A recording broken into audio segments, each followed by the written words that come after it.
Good afternoon, good morning, and good evening to those that may be watching across the pond. I am Leo Brown, and welcome to another edition of Psychic's Perspective. So I know I am uber late, and I'm so sorry, but I've been like kind of busy with other projects and doing other things. Don't worry, stay tuned to a few things that I have in store that I plan to share on the channel. For those of you who have been watching, thank you so much for watching. For those of you who have subscribed, thank you so much. I see my subscription count is slowly getting up, and I'm so happy about that. Make sure you like, make sure you comment, make sure you share, and of course, subscribe. Become a sugar bear. It would mean my heart a world of good. So I wanted to start today's week is triple threat week. I was about to say entertainers week, but triple that threat week. So and I know we're at the end of the week, but it's gonna flow into the weekend. So by Sunday, I'll have them all completed. So we have Kevin Lee, Jasmine Guy, and Deborah Wilson. So today I am doing Mr. Kevin Lee. So Kevin Lee, if you don't know, Kevin Lee is a magician and comedian. If you guys are familiar with Def Comedy Jam, he was on Def Comedy Jam many years ago, and he actually was like, it was the first time because I remember actually when I saw this when it aired, he was hilariously funny. He did like he had props. He juggled a bowling ball. He juggled knives. It was neat. It was the neatest thing. And I just remember that, and I've always been a big fan of his. He was also on Last Comic Standing as well, and he headlines all over the world. And I've always wanted to I've always wanted to give him a reading because I've always found him intriguing. And like I tell people, when I do celebrity readings, I do celebs that I'm like, who would I want to talk to? Who do I want to sit down with and have a drink with, eat with? You know what I mean? Chill with. You know what I'm saying? Like, who would I want to do that with? And he's one of those people. Or sometimes spirit would just grab me and I'll be like, okay, I'm going to go ahead and do a reading for this person. So Kevin Lee has just been on my consciousness. And actually, I bought something of his that I think you guys would definitely get a very good kick out of, which is his book, Playing with Fire. It's his autobiography, and it's by Next Level Publishing. It's a wonderful, when I tell you, he's very open, he's very transparent. I would definitely recommend picking it up. I'll put a link to it below to where you guys can buy it. It's a wonderful book, and it's an easy read, but it's funny because it starts out really very idyllic and kind of slow, but then as you get deeper into it, it gets not necessarily darker, but it just gets raw.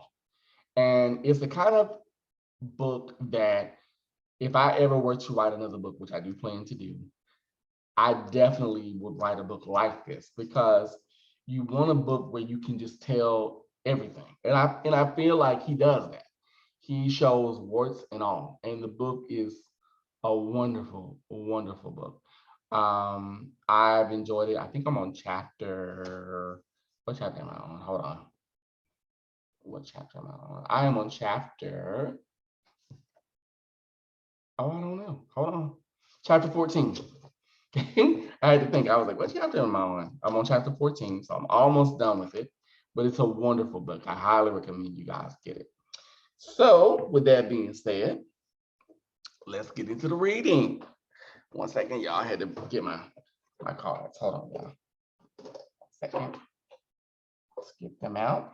And if you guys want a reading outside of this medium, if you'd like to get a reading, then go to my website, which is psychicleo.com. That's psychicleo.com.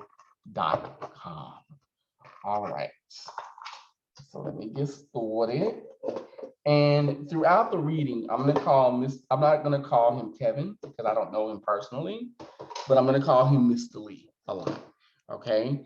Because I want to be respectful. And also, I want to tailor make this reading just for him. And I hope it makes sense and it resonates.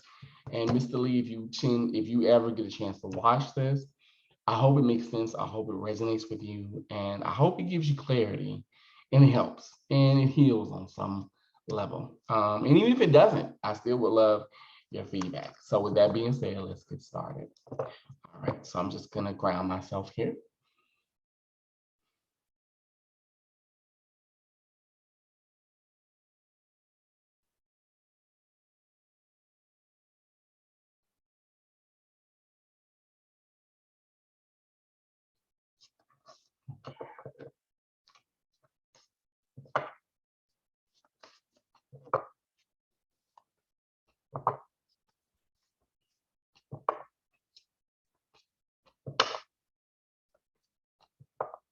So I'm telling you to stop. Um, and I actually don't even have to pull a card for you, Mr. Lee, because the first thing I pick up around you is travel, transition. But it feels like I know that you travel, of course, for your comedy, but I'm also seeing you traveling in the sense of I hear you speaking. I hear you doing, I would not be surprised if your comedy turns into like a comedy show slash motivational speaking engagement because I'm seeing you talk. And I feel like you're going to do comedy as well as motivational speaking. I'm seeing you wanting to do lectures about the pitfalls in comedy, or not comedy, just entertainment. But I also see you doing lectures. I see you giving workshops on things. I see you expanding your brand. And I also see you saying, like, I want to travel, but I don't want to travel a lot during the winter because I feel like I hear you saying like the winters can be a little rough for you, especially body wise, because I'm seeing like a lot to do with joints, like stiffness or something like that. Because I'm seeing a lot to do with movement, and it feels like you're like, oh my God, I just, the wintertime. I definitely see you getting back into the cruise ship circuit as well. I pick up the Bahamas, Aruba, Montego Bay, Jamaica, places like that. Like I'm seeing a lot of island areas, and you do extremely well. And you like that circuit because it's taxing, but at the same time it's easy. Um, and it's funny. I also get a sense, Mr. Lee, a lot of loneliness. I feel like you love what you do, but once that crowd is gone, it's just you and your thoughts. And you don't live in your head, you live in your heart. And I feel like I see a lot of tears. I see a lot of you crying, not regretting, but just reminiscing, looking back. And I feel like a lot of your crying is healing for you. It's you releasing a lot. Even you writing the book was you releasing a lot of your demons because you were like, I'm ready. I'm ready to tell my truth. And I feel like you still wrestle with some things, but it's not as severe as it used to be. Um, I get someone who's very open. I get someone who's very fluid. I get someone who is, dare I say, yeah, you're the life of the party, but you're also very serious. And what turns you on is intellect, emotional intelligence. That's what gets you. It's not just how a person looks. It's what do you bring to me mentally? What can you offer me emotionally? Because you're very much a nurturer. You very much want to be nurtured. And I feel like people take advantage of your nurturing ability. People take advantage of that often. And I feel like you're trying to set up boundaries. In particular, I feel like I pick up more so like with your family.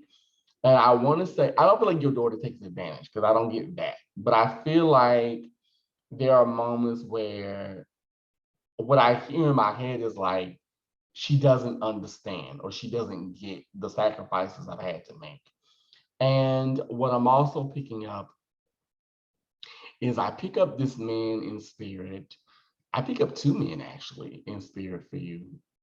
Actually, a lot of men because I'm seeing three. I see one man, he's darker skinned. I see another man, he's very businesslike. He has a cigar in his hand. He kind of reminds me of like Tony Soprano, just without the killing people. um, and he's very like he literally wants to give me a hug. This white guy, and then you have another man who is I want to say he's a medium complexion. He's an older man, but he just looks, I don't want to use the word worn out, but just he's not someone who's very open.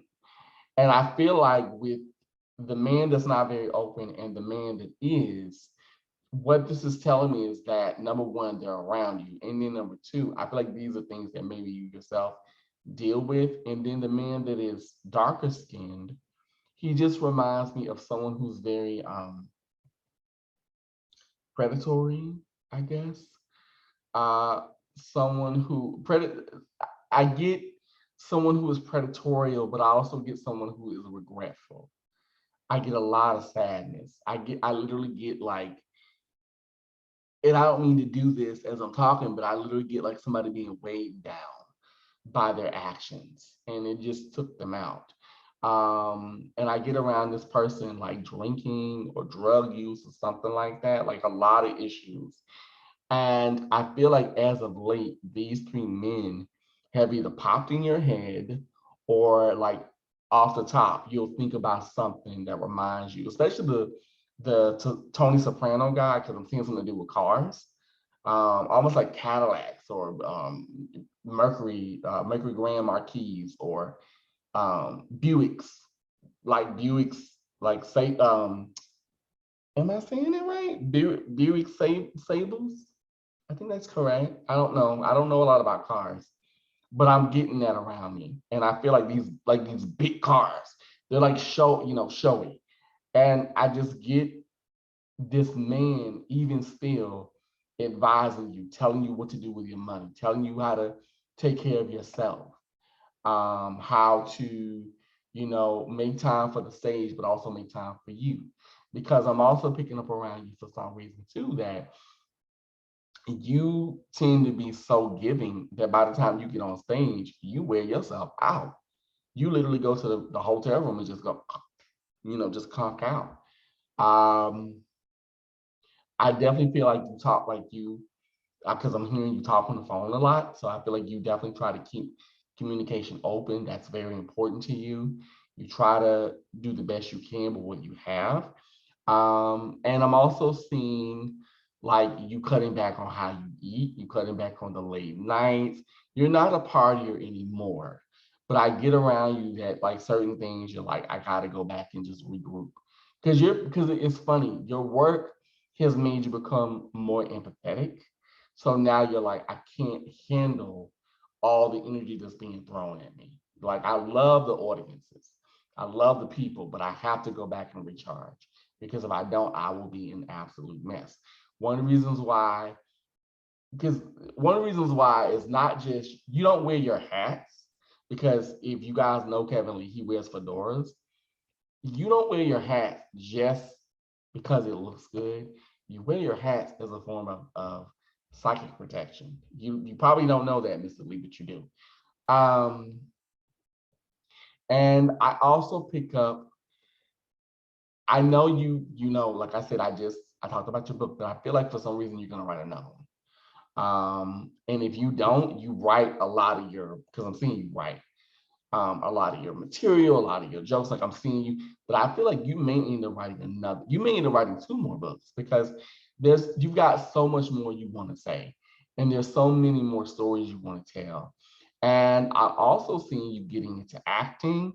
I'm seeing you getting into filming, maybe not necessarily where you're in front, but behind the camera, because I'm getting producing, I'm getting maybe a little directing, like starting out small independently, but then it grows. And I get a big connection to you in the New York area, New York, New Jersey, that particular part of the country.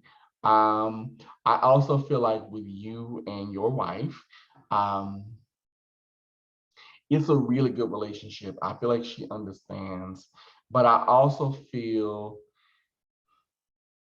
there are moments you don't mean to with her, but I think you tend to shut down sometimes. And I feel like you need to let her in more. She very much is understanding. She's very patient with you because you can be very stubborn. Um, and I definitely get a lot of love, but I also get like, it's like you're here and she's here sometimes. And I think to bridge that gap, you both need to not only say what you feel, but communicate it in a way that you both can understand. Because I don't get anything necessarily bad. I just get it sometimes you'll say green and she'll say blue. You know what I mean? Um, and also, Mr. Lee, you're a really great cook because I'm seeing you cooking. I'm seeing you in the kitchen. I'm seeing you making things. I get like a lot of steak and peppers and cheesesteaks and things like that. And I don't know if you like to bake, but I'm seeing it as well. I feel like you have a lot of different things that kind of like allow you to that are very therapeutic for you. Like I picked that up a lot. I would definitely say watch your joint health. If you can get back into the gym because I'm seeing you needing to lift weights and things like that because I keep seeing you do this. Um, juicing. You might want to cut back on your caffeinated drinks. Um, what else? Don't be afraid to let your hair down because you can be a little bit not constricted, but I think you hold a lot, and I keep saying it because I keep getting it. You hold a lot of yourself, like yourselves, because I feel like there's so many more aspects to you. You hold a lot of them back, and you really shouldn't. Um, what else? Oh my goodness. Yeah, juicing, maybe walking on the treadmill. If you can. You don't necessarily need to get like a six pack, but just be healthy for yourself. And I'm also getting watch your sleep patterns because I feel like your sleep schedules are very like they're all over the place. So once you do those things, you'll feel better. Okay. And don't internalize your stress. If there's something that's bothering you, get it out of your system right then and there. Nip it in the bud because you tend to hold it in. Um, hmm and definitely get into I don't know why I just see you acting. I see you maybe not acting in the sense of you're in front, but I see you doing something behind the camera. Like there's something you're gonna end up doing where you're gonna end up doing you're gonna be back on television because I'm seeing a camera and I literally hear the word action. So yeah, you're gonna be okay. Um and just maintain your money, save your money, keep doing what you're doing, but don't like, okay, I'm gonna use an old saying, don't hold your dollar to a hollers. Save your money, but at the same time, if you want to indulge, go ahead and treat yourself, but don't beat yourself up over the head about it, and you'll be fine. So that's my reading for Mr. Kevin Lee. Mr. Lee, I hope it made sense. I hope it was concise. I hope it gave you clarity and what you needed to know, not what you wanted to hear. And even if it didn't, I hope that, even in that, you can tell me where I went wrong because, everything is subject to change and there's no reader that's 100% accurate. If they are, I'd love to meet them because I know I am not. Um, and for those of you that have enjoyed my content thus far, give me a like, give me a share, subscribe to the channel, leave your comments below, tell me what you think.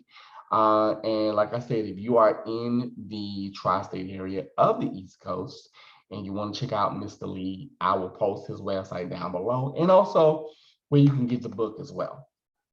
So that was our first triple threat for this week. And stay tuned for our next triple threats, which will be either Jasmine God or Deborah Wilson. So until next time, my sugar bears, be good to yourselves. Have a wonderful, wonderful weekend, and I'll talk to you soon. Okay? Bye-bye.